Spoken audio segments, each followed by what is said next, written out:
आपसे यही कहना है कि ये सब काम करने से समाज का कल्याण करना, गरीब कल्याण, गांव गरीब मजदूर किसान का कल्याण, जात पंथ धर्म भाषा और सेक्स के आधार पर जो डिस्क्रिमिनेशन होता है वो नष्ट करना। और कितनी लोगों में गलतफहमी है। मैं एक दिन मेरे घर पर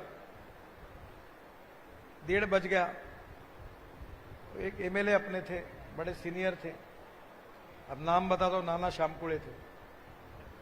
तो बैठते बैठे मैं 2 बजे गए तो मुझे भूख लग गई।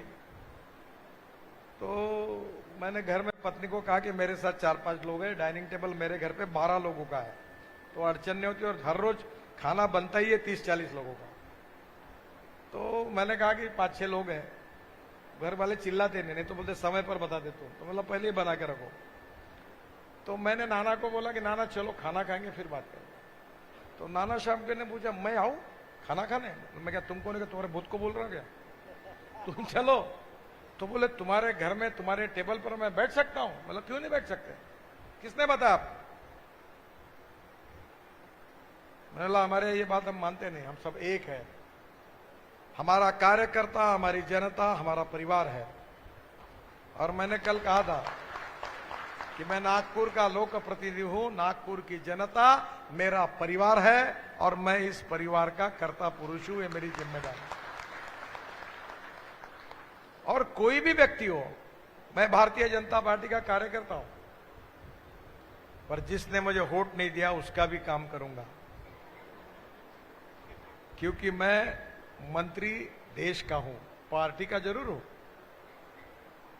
जो भी वोट देगा उसका भी काम करूंगा, जो भी वोट नहीं देगा उसका भी काम करूंगा, जो जो सही काम होगा वो सबका करूंगा, और गलत काम होगा तो अपने का भी नहीं करूंगा। और मैं अक्सर कार्यकर्ताओं को बोलता हूं काम भी बाद में करो, पहले अपने जीवन में 2 पैसे कमाओ। मुझे बहुत बार लोग आते हैं, एक जन आया बोला मैं देश को अपना जीवन देना चाहता हूं। अच्छा, पार्टी को अपना जीवन देना चाहता हूं, बहुत अच्छा। बोले घर में कौन है? बोले पत्नी है, बच्चे हैं। धंधा क्या है? बोले किराने का दुकान था, बंद पड़ गया। कैसे खाते हो? हालत बहुत खराब है। मैंने बोला तेरी जरूरत नहीं है पार्टी को, पहले अपना घर अच्छा चला ईमानदारी से, फिर देश का काम कर, फिर समाज का काम कर, तेरी जरूरत नहीं। मतलब जो अपना घर अच्छा नहीं चला सकता वो देश को क्या अच्छा चलेगा? नगर सेवक और आमदार बन के क्या अच्छा काम करेगा? आमदार बना है बड़ा और घर में पत्नी नहीं पूछ रही, अरे मैं विलीन के लिए नहीं बना रहा हूं तो क्या फायदा? और इसलिए एक एक शहर में एक एक परिवार अच्छा बनना है ना, देश अच्छा बनना है। और इसलिए हम वही जो हैप्पी ह्यूमन इंडेक्स है डोमेस्टिक, उसको पूरा करना हमारा उद्दिष्ट है, और वो करने की प्रक्रिया में हम सब लोग काम कर रहे हैं। और इस काम में आज भी हमारे प्रति गलतफहमियां हैं। गलतफहमी क्या है कि हमारी पार्टी दलित समाज के विरोध में है, आरक्षण बंद करने वाले। अब बाबा साहब अंबेडकर जी का जहां जन्म स्थान था, जहां वो इंग्लैंड में रहते थे, उसका स्मारक हमारे पार्टी ने बनाया। बाबा साहब अंबेडकर का कार्यालय जहां था दिल्ली में, वहां अंबेडकर भवन हमारी सरकार ने बनाया। दीक्षा भूमि का पूरा काम हमने किया। 22,000 करोड़ रुपए खर्चा करके मैंने पहली बार देश के इतिहास में भगवान गौतम बुद्ध का जन्म जहां हुआ, जहां उनको बौद्ध धर्म की दीक्षा मिली और जहां उनका देहावसान हुआ, वो सभी गांवों को कंक्रीट रोड से जोड़कर 22,000 करोड़ रुपए का बुद्ध सर्किट का काम किया। अयोध्या में 30,000 करोड़ रुपए खर्चा करके प्रभु रामचंद्र के सर्किट का काम किया, तो बौद्ध सर्किट का भी काम किया। पर हमारे बारे में जब कन्विंस नहीं होता तो कंफ्यूज करने की बात होती है। मुसलमानों को कहा जाता है कि बीजेपी वाले बहुत खतरनाक है, चुन कर आएंगे तो आपको कटवा देंगे, पाकिस्तान भिजवा देंगे, सुरक्षित रहना है तो कांग्रेस को वोट दो। हम राष्ट्रवादी हैं। आप मुझे बताइए कि हमारे देश में मुस्लिम समाज के लड़के लड़कियां इंजीनियर डॉक्टर नहीं बननी चाहिए? क्या वो लड़की बुर्का पहन के रहनी चाहिए? हमारे समाज में आज हमारी सब समाज की लड़कियां डॉक्टर बन रही, वकील बन रही, एमए, एमएससी, बीकॉम अच्छी पढ़ रही, बैंक में जा रही। ये नहीं होना चाहिए। मेरे को इंजीनियरिंग कॉलेज मिला था, मैं एमएलए था, और मेरा इंजीनियरिंग कॉलेज नागपुर के अंजुमन इस्लाम को मैंने दिया सदर में।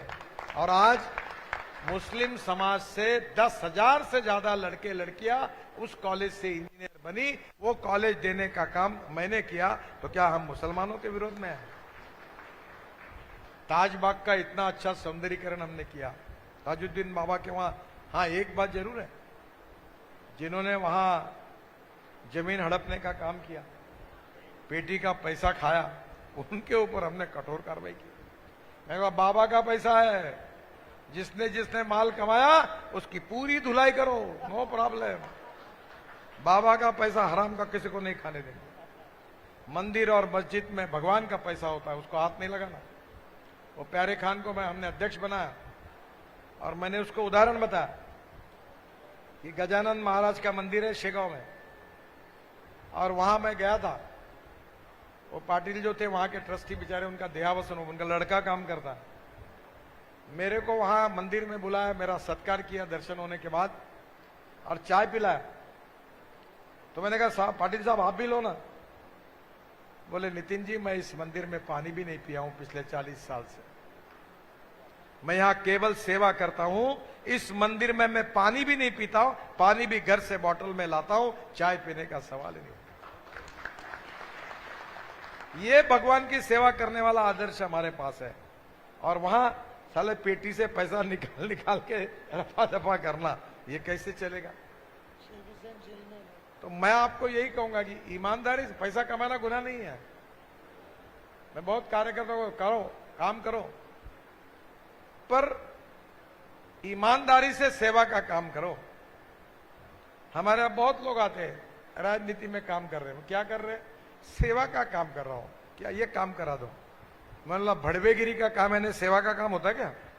तेरा काम कर देता हूं, चल गडकरी साहब के पास 5 लाख रुपए लगे, ये धंधा नहीं करना।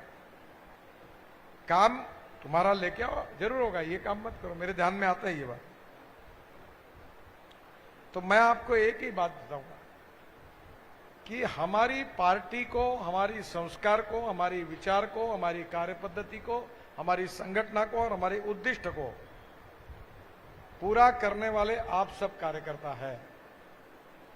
और आपका चाल चलन, व्यवहार और चरित्र जैसा होगा, वैसे ही पार्टी का मूल्यांकन होगा। हम कैसे हैं, उसके आधार पर पार्टी कैसी है, उसका मूल्यांकन होगा। और मुझे बहुत खुशी है कि पार्टी सर्वस्पर्शी बन गई।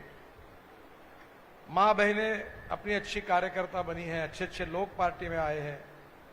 और आपका ये काम है कि आने वाले समय में हमारे हर चुनाव में हमको अच्छा लीड मिलना चाहिए। मुझे मालूम नहीं, ऐसे ही अपडेट और वीडियोस के लिए भारत नाथ को लाइक, शेयर और सब्सक्राइब करें। बेल आइकन दबाना ना भूलें।